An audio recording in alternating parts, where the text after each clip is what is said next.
Hello, everybody. My name is Ana Rezende, and in this podcast, I will share my transformational journey to become a health coach. In each episode, I will address a different subject that impacts our health, whether physically, mentally, emotionally, or spiritually. Because I've learned that being healthy means being in balance. If you would like to make amazing discoveries, improve your health, get inspired, and yet find sustainable ways to live and help the planet, tune in. You are in the right place. I'm your host, Ana Rezende, and Good is What Makes You Feel Well is Mama Terra's podcast. Toma banho de cachoeira, abraça uma pessoa amiga, corre na chuva, escala a montanha, contempla a vista, transcende, levita. I am super excited to share today's conversation with you. My guest is Laura Donahue, a spiritual guide whose work bridges the mystical and the practical in a way that is both empowering and deeply grounded.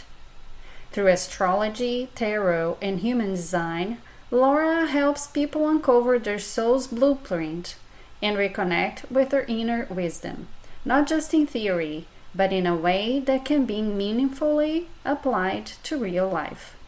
With her signature blend of depth, clarity, and heart-centered insight, Laura guides her clients and audiences towards alignment with their authentic design, so they can experience prosperity, love, and purpose from a place of flow, not force. I love astrology, and Laura is incredibly knowledgeable. She has a gift for making these ancient systems feel not only accessible, but truly practical. In this chat, she shares what led her to astrology and how it's not just about self-discovery. It's about learning to live well in a way that's uniquely right for you. So whether you're curious about your cosmic blueprint or simply looking for a deeper connection to yourself, you are in for a beautiful and inspiring conversation. Please welcome Laura Donahue. Hi, Laura. Hello, Anna. Good morning. Welcome to Good is What Makes You Feel Well. Thank you so much. It's such an honor and a pleasure to be here. I'm so excited to be talking with you again. I know it's been a couple months, I think, now since Yes. I saw you last. Yes. For us to start our conversation, I would like to ask you what, in this moment of your life, makes you feel well? That is such a beautiful question. I have gone through some shifts lately where I've had to move, and there's so many wellness practices that I have learned and made routine for myself in the past few years. A lot of things to do with diet, a lot of things to do with meditation, and I'm finding that a good 20 minutes of quiet time to myself in the mornings and the evenings is what's making me feel well in these shifts that I'm going through. And the reason is because I find that my problem solver brain wants to solve everything that I'm going through, but my body knows that it needs to ride the wave and let things be revealed in divine time. And giving myself mandatory 20 minutes of quiet time allows me to remember that in the morning and at night. Wow. Wow. I love that. I love that so much. And I recently found myself in the same process. And the quiet time in the morning for me is now a non-negotiable. Right. It is so good to start my mornings slowly and devote this time for myself. It is Mhm. so, so important. Yes. Yeah, I'm so glad you found that too. I find that most people would refer to that kind of time as prayer. And I find that it is, in a way. It's a prayer, it's a moment of prayer and just time to sit with the self and God, or whatever God means to you. Because regardless of which religion or belief system, they're one and the same, Hmm. you know? Hmm. It's all within that power and that creative force, and you want to use it properly. And I think that's where we take our power back is in those quiet moments where we get to decide how we're going to use that power. Absolutely. This is beautiful. So tell me, you said you make some shifts recently Mhm. to your routines. Mhm. How this concept of feeling well has evolved throughout your life? Mm. Mhm. This is beautiful. So, I have a background in health detoxing, mainly through cleansing with juices and fruits and a more alkaline diet. And while I found that so powerful and transformational to me, and I still maintain at times a detox lifestyle, it was leaving some other opportunities for a healthy diet. So, as I've gone through personal shifts, especially recently, maintaining a diet and lifestyle that supports detoxification, but that also feeds the need for other types of nourishment like protein and things. That's been really helpful and allowing myself to be flexible. I think my point with all of this is maintaining flexibility in all dimensions of health, whether it's diet or exercise, cleansing, and also just the quality of things that I'm consuming, whether it's products or foods, but maintaining flexibility with all of that. So not being so married to a specific type of diet or a specific type of exercise or a specific, set of products that I'm using. Because as proud as I was of myself for being so disciplined when I was really in the thick of detoxing, the discipline became so limiting. And to find a balance of, that discipline and that freedom is what has gotten me through expected and unexpected shifts. Mm-hmm. And I love when you said focus on Yes, the quality of food yes, more than in what yes. type of food, but the quality, because I have been saying that to my clients and in this podcast a lot. More important than what kind of exercise you do is the Mm-hmm. quality Mm-hmm. doing that exercise like mindfully, Right. enjoying it. And the Yeah. same thing with food. The Mm-hmm. quality of the food is actually the key because we know that it's so different when we have meat from a cow that Mm-hmm. is factory raised, Right. right? Mm-hmm. Confined, not getting sunshine, eating those crappy processed Right. food instead Right. of a happy cow Mm-hmm. grazing in the pasture all day long, getting sunshine and all that. So Right. the quality of food is really important as the quality of everything that we do in life. Mm-hmm. Yeah.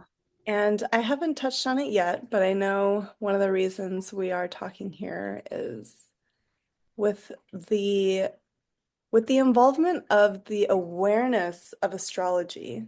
I Mm. have also been finding the meaning behind so many things in life for the past over 5 years. And what I've recently found through astrology is that the four elements in astrology, which are air, fire, water, and earth, they all have their own influence on health. Air being mental health and social life, because air rules the mind and the word in communication. Earth Mm. is tangible, practical things that you can touch, like foods and products. Water would influence our emotions, our emotional health, and also our spiritual connection. And I think as far as health goes, water also influences the whole concept and process of detoxification and cleansing with water. And then fire would influence movement and exercise and having a creative outlet as well. And so when I think about how all four of those are really required to have good health, it's a lot easier to holistically balance everything. And I didn't realize that until maybe a year ago, you know. I'm always getting new downloads as I study astrology and practice it and support my clients with it. And I'm actually working now on a guide for using your astrology to have proper health. Wow, that is Yeah. awesome. I love that you mentioned the four elements because, you know, I'm trying to focus my programs on reconnection with nature, but of course, Mm, mind, body, spirit, nature, and community. I keep saying that those are the cornerstone of my program is connection through those mhm, three elements. When I talk about nature, that is what I mean, to be mhm. connected with the elements Right. because each one of the elements is so important. The earth, like you said, bringing products, bringing food, fire, we can relate with the energy Mhm, of the sun mhm, and air and water. So that is a beautiful combination of nature and astrology. And of course, they are just one thing. So tell me more about astrology and how your journey with astrology began. And Well, ever since I was very young, I always felt like I had a visibility that I didn't find a lot of people to relate to that had this visibility of seeing people in a very objective and interdependent way, where, oh, that's my friend Susie. She's Mhm. my friend, but she's also just Susie. She's allowed to just be who she is. And it's so interesting to just observe her because Susie's so quirky and she's funny and she gets in moods or whatever. Or even my own family members. I just would observe people and I felt almost just as connected as sort of alien to the people that I would watch. Like these are my family, I love them, but it's just I feel like I'm here to observe people. So I've always been really fascinated by personality constructs like Myers-Briggs and things like that. And I think in my 20s, I was reading my horoscopes and getting more awareness of what horoscopes are. I'm like, oh, that would make sense that there are celestial forces that influence us. And I was raised in a Christian environment. And so I had this whole foundational belief that there's a creator God and the story of Jesus and everything. And I started to drift more away from that in high school and broaden my spiritual perspective. And then by the time I was in early adulthood, it just made sense that there is a creative force maybe out there that is imprinting all of us with some sort of unique individual makeup and that it would have to do with the oldest possible system we could have ever studied, which is the stars and planets, and that we're also related to the Earth as well. But that the Earth is just one of four main elements in this whole astrological system. So when I had my very first natal chart reading of my own, my Mm. first experience of somebody reading my birth chart, I was blown away by how I just met this person through a friend, and she was telling me about astrology, and I gave her my birth info, and she like plugged it into a website, found my chart, and was reading everything about me. Things that I hadn't even thought of before. She's like, "Oh, well, you probably Find that friendships and community are really important to you, but you also experience them very differently than other people. Like you're not so attached to people, you love them, but you're kind of detached. Just like I explained to you that I always felt that way throughout life. And I'm like, well, you mean there's a reason for that? You know? And that it's beyond anything I've been through in life, in this lifetime. And the more she read and the more she explained how the planets and the signs work together to influence my personality, my life path, I started to see liberation in this because, we go through things in life and we go through things that are very beautiful, that we cherish memories. And then we go through things that are really difficult, and maybe we beat ourselves up about it, or we feel shame or guilt or dissatisfaction. But when you see this system that has been influencing your life path and setting you up with certain challenges, just like, maybe tests that you would take in school, it's so forgivable and it's so beautiful and not just forgivable, but you actually start to have reverence for the journey that you came here to carry out. And then this whole concept that our soul chooses our path before we even come here, it really starts to check out once you see your astrological makeup because we're coming to this lifetime according to astrology with certain wounds, certain challenges, but also certain gifts and callings and purpose.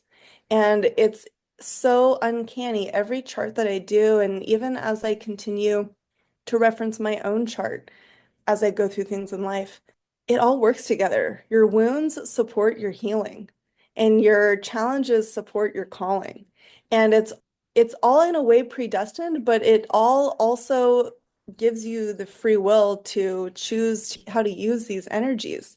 And that's why I also find it a little funny when people say that astrology, what is it? Some people say, oh, I don't use astrology to understand myself because I would prefer to take responsibility for myself. And I think astrology actually gives you so much more of a grip on taking responsibility for your energy and how you're using it and why.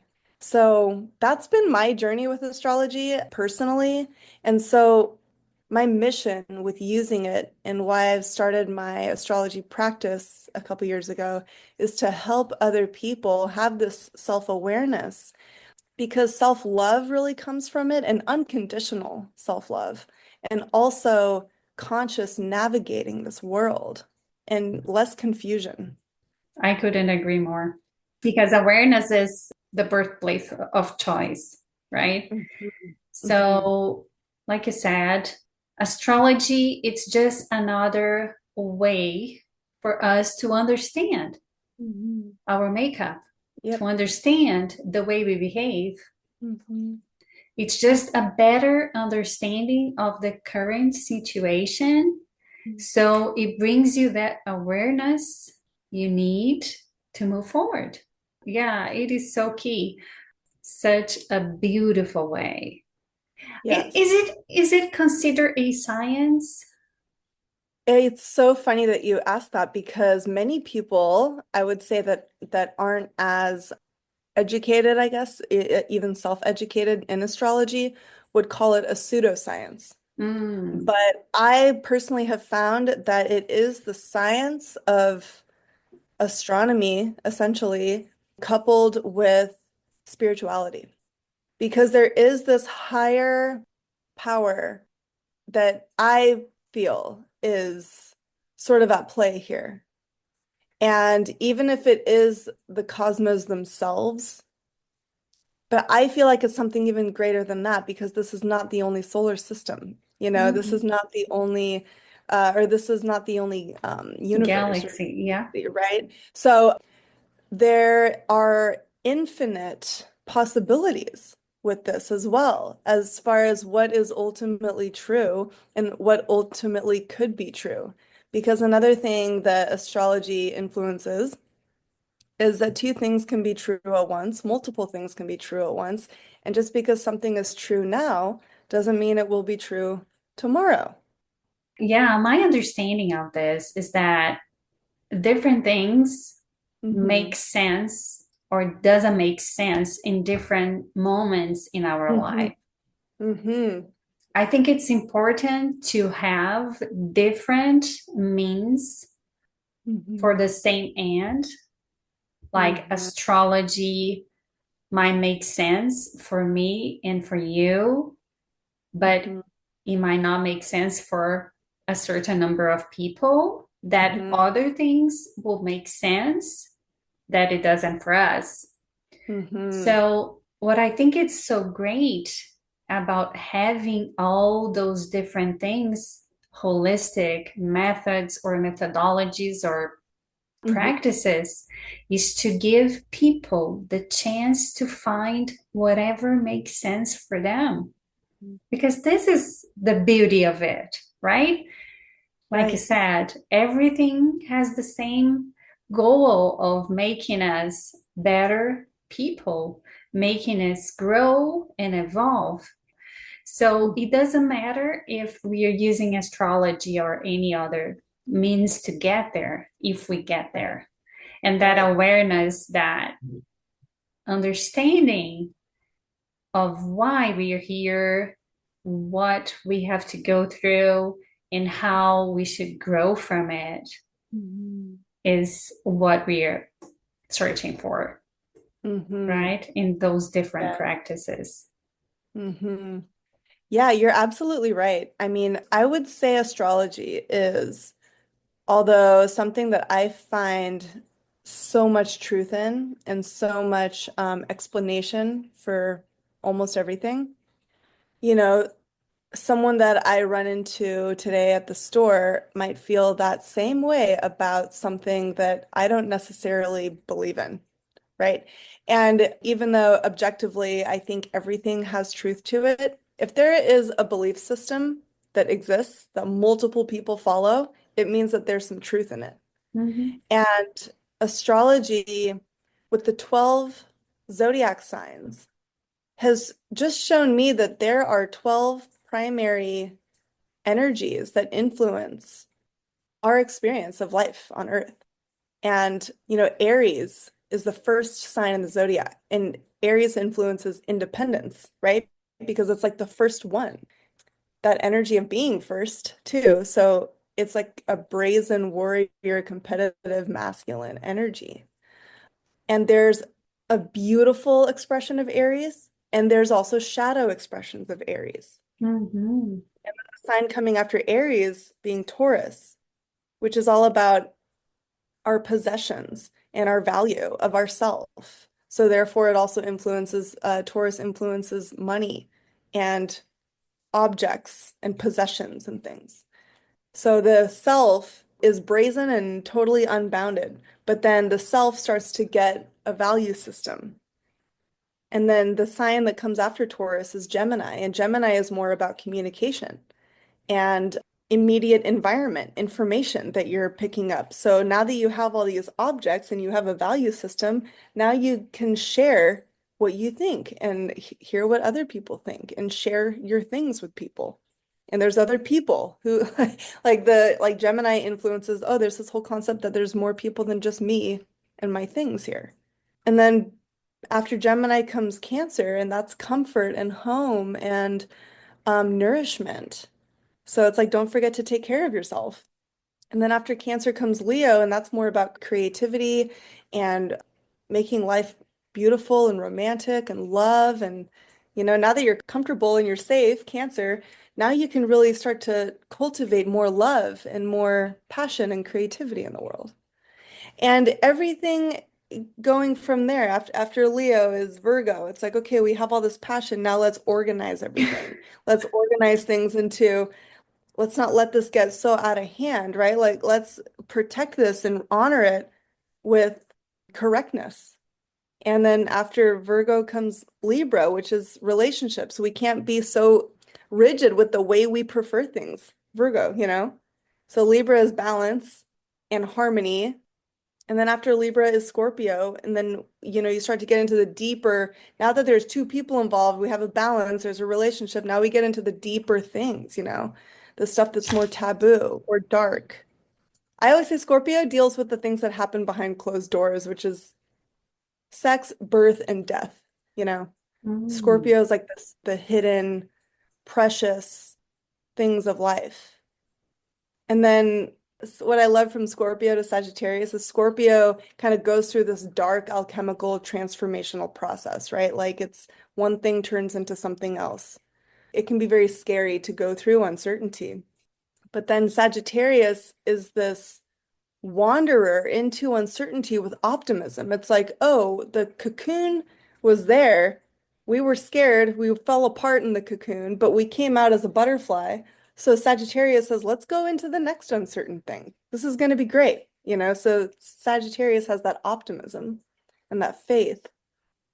But then right after that, Capricorn comes and then again puts discipline and restraint on all this boundless energy. And then once that discipline and that limitations start to feel really self-limiting, Aquarius comes and says, let's remodel this structure to make it more beneficial for everybody. And then we have Pisces at the end, which is the transcending of all of that into this spiritual realm and the spiritual awareness and a higher truth. And so each of these 12 archetypes, I could talk about each one of them for an hour each because there's just so much truth in each one. And the way the evolutionary journey from each sign to the next is, to me, the explanation for everything. That is so cool. That is super cool. Yeah. One thing that I was always curious about is why it doesn't match Aries being the first zodiac sign. It doesn't match with the beginning of the calendar Of the year. calendar year. Yes, Yeah, because the Gregorian calendar was created at some point to, I looked into it recently and I'm forgetting what the reason was of the Gregorian calendar. But if you think about it, springtime, the very first day of spring is the very first day of Aries season. that is true. Yeah. And All begins in the spring. you know That is what? I think why. the Gregorian calendar was created when around the same time as the Industrial Revolution. And we had to clock in and clock out. You know, humans were starting to work in a more calculated way. Mhm. And I don't know, there was all these holidays in the winter time, which didn't feel, why would you start a new year in the winter time? Mhm. That's not when everyone has the energy to start something new in the dead of Yeah. winter. We're all trying to just survive the cold, and we're all just trying to finish what we started. Really, I mean, the winter time is Capricorn season. That's discipline. That's staying power. You're in for the long haul. It's commitment, you know? And Mhm. Capricorn tends to bring that like cold, harsh reality. So that would make sense that Capricorn initiates winter. And then Aries, 3 months later, would initiate spring. Like, okay, it's a whole new thing. Everything's It blooming, right? exactly. Yeah. Yeah. It makes more sense for everything in nature to start in the spring. That's for sure. Mhm. Yeah. Yeah. Yeah. So each one of us have the influence of all the 12, right? Because of the Yes. position of the planets Mhm. in the sky when we were born. Mhm. Yes. So your soul, which in your natal chart is represented by the sun, your sun sign is the sign that you absolutely for sure you know what that sign is. So remind me again your sign. I know I asked you. Capricorn. Capricorn. So the sun was in Capricorn when you were born, and I'm in Aquarius. So the sun was in Aquarius when I was born. And we all have that soul mission or that soul essence to exist as in this life. And the cosmic joke for me is that everybody also has what's called a rising sign, or it's also known as the ascendant. Mhm. And that sign could be totally different than your sign. But what's funny about it to me, why I call it the cosmic joke, is the rising sign is the sign that hardly anybody seems to know what their rising sign is because it depends on your birth time. But what's funny about the rising sign is it is how you come off at face value. Mm. So, you could be a Capricorn rising, and when you tell me I'm a Capricorn, I would say, oh, that makes sense. You seem like a Capricorn. But you could have a rising sign that's totally different. And maybe I would have guessed that you were a Libra, because maybe Libra is your rising sign, and that's how you come off. So I think it's funny because a lot of the times when you're an astrologer, people like to ask you, oh, can you guess my sign? And I always tell them, I'll probably be wrong. And they say, well, then why would that be? Shouldn't you be able to know? And I always explain, well, you have a rising sign that is much louder than your sign. And do you know what that is? And they say no. Yeah. Well, then there's no point in me guessing your sign. Yeah, because yeah, most of the people think it's just a simple thing, and it's not. Mhm. It's a Mhm. complex birth chart with all the planets and all the Yes. positions, and it's yeah.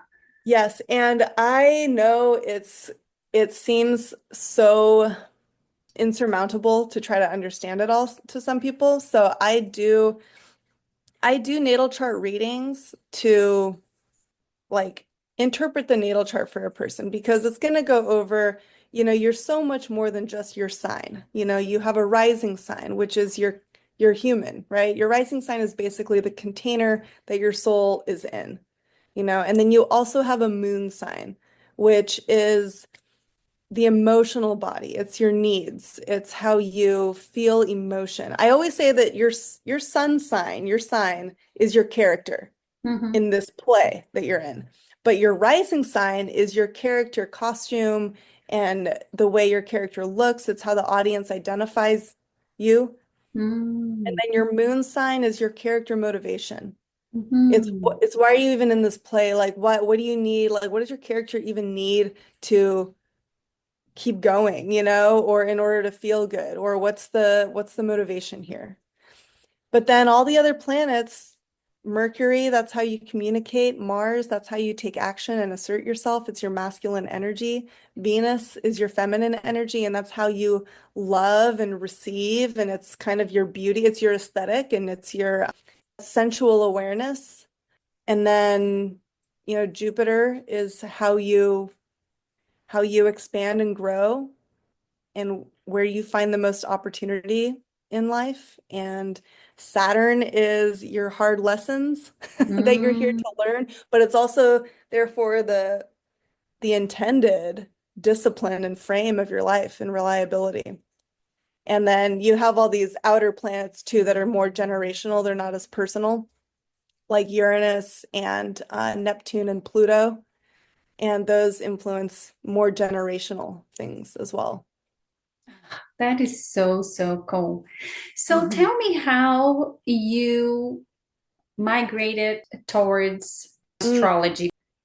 Well, I actually have been studying astrology for over 5 years, but I started my business and my practice a couple years ago. Mm. Um, but before I started my business, let's see, in 2020 during COVID, I would say many people were having one or another version of an awakening. Uh, Hmm. you know, and it was really brought on by crisis.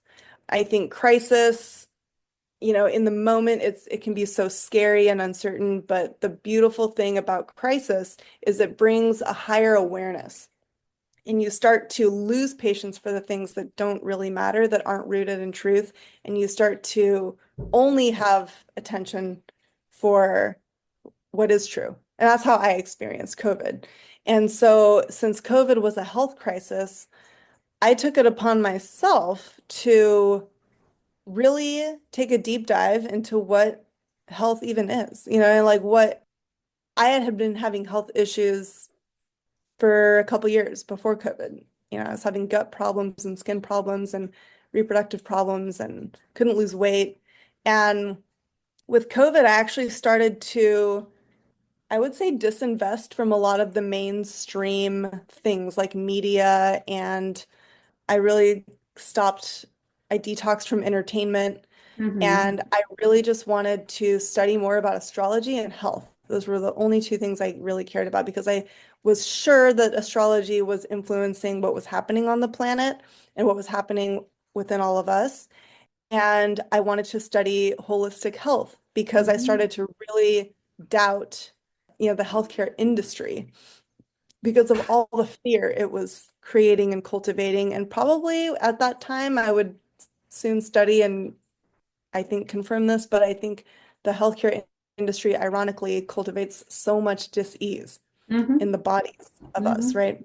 So I found out about detoxing and I did a program that I found that I believed in that felt right with a practitioner that felt right for me and having a coach to walk me through it. It was a 3-month process and it just really opened my eyes to how the body actually works and how important detoxification really is. Because your body is detoxifying naturally. Some people argue you don't need to do like an intensive cleanse in order for your body to detox. But the problem with that is our culture has conditioned us to consume so much that it interferes with and it overburdens our body's detoxification mechanics. Mm-hmm. So lightening the diet and cutting out, at least for a period of time, whether that's a month or in my case, a couple of months, cutting out things like meat and gluten and dairy and things that are more inflammatory, more mucus creating, essentially. I like to say mucus creating, even though that's kind of gross sounding. It doesn't sound as vilifying, as saying it's inflammatory or it's acidic, because like we were talking about earlier, there certainly is good, high quality meats and eggs and breads and things. And it's such a personal choice too, how we choose to nourish ourselves. It was funny actually how astrology and detoxification were both equal priorities for me as part of my awakening and finding alignment in my body and my life. And I found that detoxing my body energetically detoxed my external life as well. I Mm. changed jobs. I found my partner, other kind of connections, social connections that were sort of rooted in dissatisfaction just fell away. And it really simplified my life, actually. Detoxing and astrology, they both helped me to just hone in on what my truth was Mm-hmm. to that. Yeah, that is so interesting. Were you able to get your health where you wanted? Oh, yes. Yes. At the end of the 3-month journey that I took with this, everything, everything cleared up. Hmm. Because when I said I was having gut problems, I had gone into the doctor so many times and had so many scans and things, and they could never figure out what it was. And it was just over-inflammatory diet for my whole life that had led to that. And then if you mix that with stress of being in a job that's not in alignment, and you couple that also with just low self-esteem and therefore leading to really toxic friendships and impossible relationship situations, you know, as I studied my astrology too, I found that my sixth house, and this is some astrology jargon, but I'll explain. Everybody has a sixth house of health, and Mm. the sixth house influences health, routine, and lifestyle. And from a couple different perspectives in my chart, my sixth house is the water element, which is cleansing, Mm. detoxification. And so, as I said, all four elements influence everybody's health needs. Everybody needs exercise and quality foods and products and good mental health and social life and the emotional regulation, the spiritual connection, and the detoxification. That's all water. But I believe that all of us have one or two of those that is like our personal health pillar, right? Where that Mm-hmm. is the game changer, which for me Mm-hmm. was detoxification. So once I started to see that in my chart, it made so much more sense. And then I'm like, well, let's look at all the other parts of my chart because the cleansing thing really, really worked. And so let me look at relationship. Okay, relationship, that's fire. And so I started to look at the archetypes for the signs, and I would say within a year of watching my own life and comparing it with my chart, I was like, oh, this is my roadmap for success. And we think of success as like, oh, that's a career related thing. No, success in health, relationships, yes, work and finances. And astrology also showed me the root of your money, which is your self-esteem, because the second house is the house of money, but it's also the house of self-worth and value and knowing what you bring to the table, knowing what you came into this life to exchange with the world for money. Wow. So And there's, you, like I said, there's endless clarity and information in your chart. yeah, and you found all that.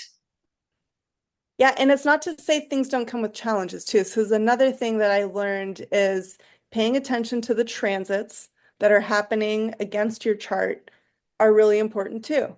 So I found that my career, per my chart, is meant to be spiritual.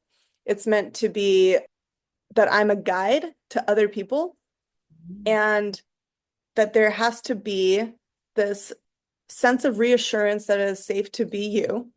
And I found all this in my chart. That doesn't change the fact, though, that the last couple of years for business has been very difficult because Saturn is a very difficult planet and it has been transiting my 10th house of career. So the difficulty, though, brings stability. It brings lessons. It brings, as long as you learn and integrate those lessons, it brings reliability. And so navigating all of that has been so, in the end, especially now that Saturn is out of there now, it has been so fulfilling. And so you go through these Saturn transits too, and you think, oh, this isn't meant to be, right? If you're going through challenge, you're like, okay, maybe I should give up on this. This isn't meant to be. I'm not cut out for this. But when you know what's actually going on and you feel it in your heart that that's right for you can get through it without giving up. And you can get through it and you can compromise and do what you need to do without giving up and just Mhm. learn the lessons and see it as a lesson rather than a bad omen or something, you know. Yeah, it is so incredible seeing you speaking about this and the connections with the elements in your chart. It reminded me traditional Chinese medicine and the elements that they have because they have the same elements except they have a fifth one that is wood. Right. Yeah. Actually, the personality traits are related to the element that is more prominent in your life, right? It Yes. is so interesting how, like we said at the very beginning, the truth is just one, but it has so many different, how can we say that? Forms? I don't Yeah. know. I know what you're Appearances? saying. I always say all roads lead to Rome. Like there's so many paths and therefore different types of nature, different types of environments that one would find the truth through. Yeah. Those traditions and those beliefs were there like millions and millions of years ago. And Yes. we are now just going back and connecting with Mhm. them or Yes. reconnecting with them. Yes. Yeah. And I see a lot of overlapping and they Hmm. all complement each other. It's so interesting. So I have been listening so much about retrogrades. Can you Mm. explain that to me? Yes. So a retrograde is when a planet appears to be orbiting backwards. Hmm. And I say appears to be because since the Earth is on a tilt, when it's positioned a certain way, Mercury or Venus or Mars, it will seem like it's going backwards on its orbit. So Mm. even though the planet itself is not going backwards, It's just like an optical illusion from Earth's perspective. The fact is, the Earth still experiences the energetic effects as if that planet was going backwards. So, what happens when we go backwards in life? Why would we ever go backwards? Well, we might retrace our steps, we might reconsider something, we might look at something with a different perspective, we might reevaluate something, right? So, Mercury is the most popular retrograde that we all know about because Mercury retrograde impacts us the most because Mercury is the planet of communication. It also, since Mercury governs communication and information, it governs technology, conversations, our own minds, how our minds work. So Mercury retrograde brings a lot of confusion. A lot Mm, of confusion, a lot of breakdowns in communication, a lot of technology mishaps. So the reason, though, the Mercury retrogrades happen, it is for a good reason. We go so fast in this culture.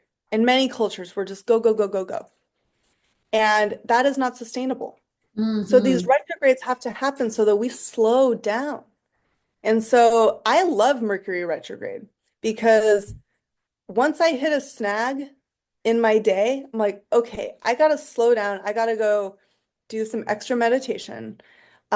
I don't need to answer this email right now, as urgent as it may seem, because it's better to take a shot on target tomorrow than to take a shot off target today, you know? mhm, And so that is the beauty of Mercury retrograde. And here's this another thing about the truth of astrology is it reconditions us back to the truth if we let it, you know.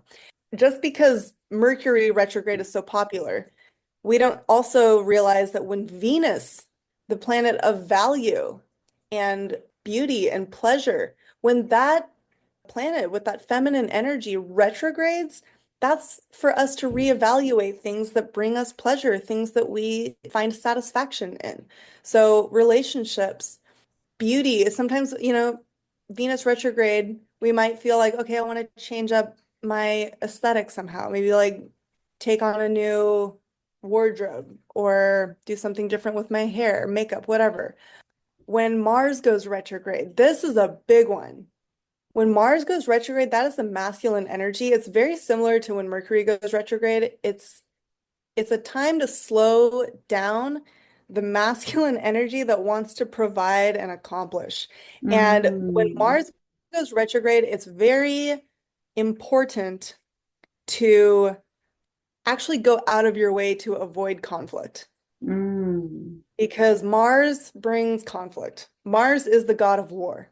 And we won't get into it in this conversation, but the fact that Mars influences war means that war is something that happens at even a micro level to bring about a new story, right? So mm, the overindulgence in that energy is what causes so much ego-driven, horrible things in the world. But on a personal, social level, the way Mars impacts us as individual humans, we need to assert ourselves in certain situations. But when Mars goes retrograde, it's like, but why am I asserting myself in this situation? It's a picking your battles time when Mars goes retrograde, and it can actually save us a lot of conflict. hmm. Again, if we see it that way. So that's my take on retrogrades. Yeah, wow, that is a lot. But it's so interesting. Yeah, the concept that the planet seems to be going backwards. So Yeah. it is a big reflection time. Like take a moment and see. Yeah, Yes. like Yeah. rewinding the tape, check your path, right? Kind of thing. Yes. Really Hmm. interesting. Yeah. Yeah. Now tell me, how do you offer all that for your clients? Because I know you also do tarot readings, and I don't know how they correlate with astrology if they do. Tell me about Sure. that and how you offer all that to your clients. Yes. Beautiful. So as we mentioned, a person's natal chart has so much information in it. It's impossible to extract all the information from your natal chart in one session. My hour-long sessions with first-time clients, when I first started doing this, were not enough time at all, and oftentimes I would find us going 2 hours and still everything. You can't possibly extract it all. So my first time sessions are 90 minutes. And we go through each of the 12 houses in the chart, and each of the 12 houses are different key areas of life. So we get that overview. The best way, I think, to work with this information and what I offer is ongoing support. So people can work with me for 3 months or 6 months at a time, and maybe there's an individual goal in working together that I'm supporting that person. Maybe it's with finding more alignment, like we were talking about with health, or finding greater alignment with relationships, or realigning career, something like that. But I also offer a natal chart immersion program for just understanding yourself, and getting that self-awareness. And that immersion program is called Know Thyself. It is a 3-month journey, so it's 14 weeks. And we go over each segment, so each house in the chart, a week at a time. And we spend an Mm-hmm. hour on each house. House. So each segment is its own hour. And we extract all the information that we possibly can just from that one area of life and all the aspects it's making to other areas of your life. We're focusing just on that for an hour a week. And the tarot, that comes in as a support system to the astrology. Your chart is your blueprint. But the way I found tarot to work, and I was, just to say this, I was always very standoffish about tarot. I was kind of didn't want to get involved because it had that same energy as like a Ouija board. And I'm in this spiritual work to bring light and truth and alignment. I'm not here to consort with any nefarious forces, right? So tarot had a certain stigma. But once I started learning more about it and it kept coming into my awareness more, I decided during COVID that's going to be something that I study. And what I found about tarot, the way it worked for me, is if I could pray about something and pull some cards and understand what the cards were saying, it was like getting an instant response in prayer. Mm. So the tarot system is created from the elements and the signs and all these factors of astrology. So each card has different life principles Mm. on them. So you ask a question about your career, you pull 3 cards, it's going to tell a story, you know. And what you've just done by pulling cards, you've actually tapped into your higher awareness. There is a guidance system within you that is at work when we're pulling cards. So in my astrology sessions, I always offer tarot as, a supplement to it Mhm. because some people are open to it and some are not. I would say most people that work with me are. And it's just a way to get a little intuitive check on one particular question or situation. Yeah, it's incredible because everything is energy, Hmm. right? Hmm. So, and nothing happens by chance. So, if you pull Right. that card, yeah, Mhm. there is always intention behind it and Yes. guidance and Yes. clarity. Yeah, beautiful. So, for us to wrap up, how would you like people to find you and how they can get more information about your Know Thyself program? Yes. Wonderful. I'm most accessible via Instagram right now. It's funny. My name, Laura Donahue, has I've a nickname created over the years called LaDonna. And so my Instagram name is Lady LaDonna _. And from there you can find my website, which is ladyladonna.com. And that's where my whole booking system is to book a session with me. And every single session, is astrology with tarot as a supplement. And then we also reference the human design system as well, which is a Mm, whole other self-knowledge system, which can really clarify how to make decisions and really clarify what your own personal intuition feels like and how to listen to it too.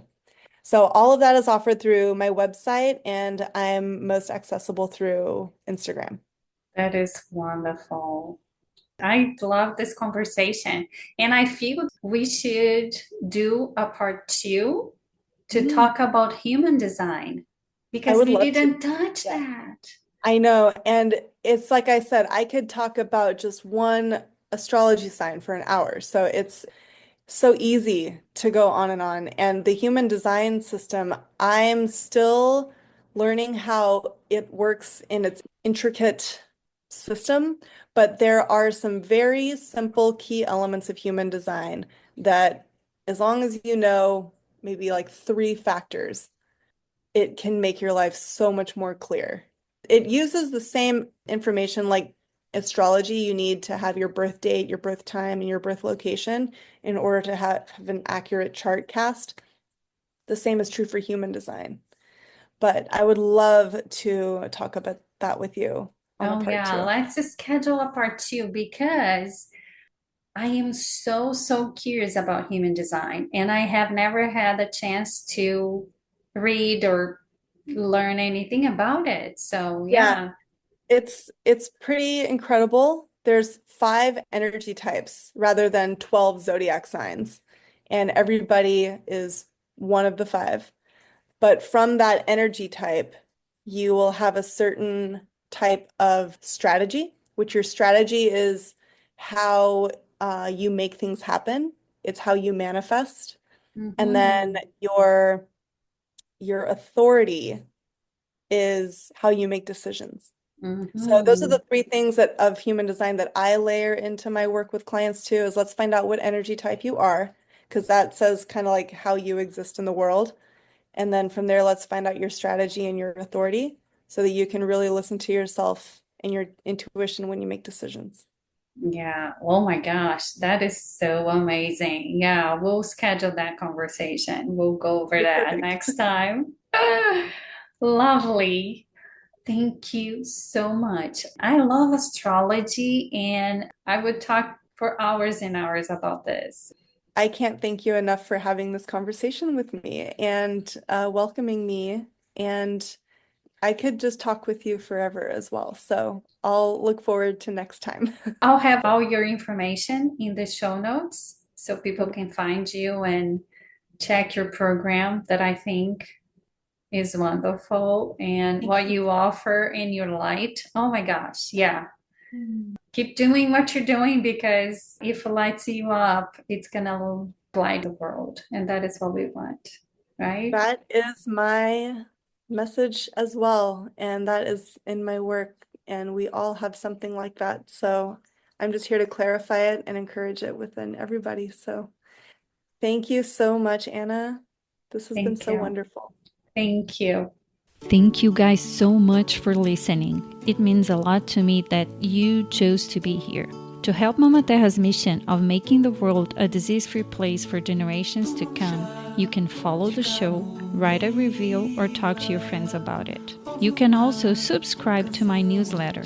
Every week, I craft good health and wellness tips, recipes, and book recommendations with love and care, just for you. My intention is to give you information and resources to help you make good choices and feel well. Find the link to subscribe in the show notes. Follow me on Instagram and Facebook. Thank you again for being here. We have lots of new episodes coming up, so stay tuned. And remember, good is what makes you feel well. Transcende, levita, toma banho de cachoeira, abraça uma pessoa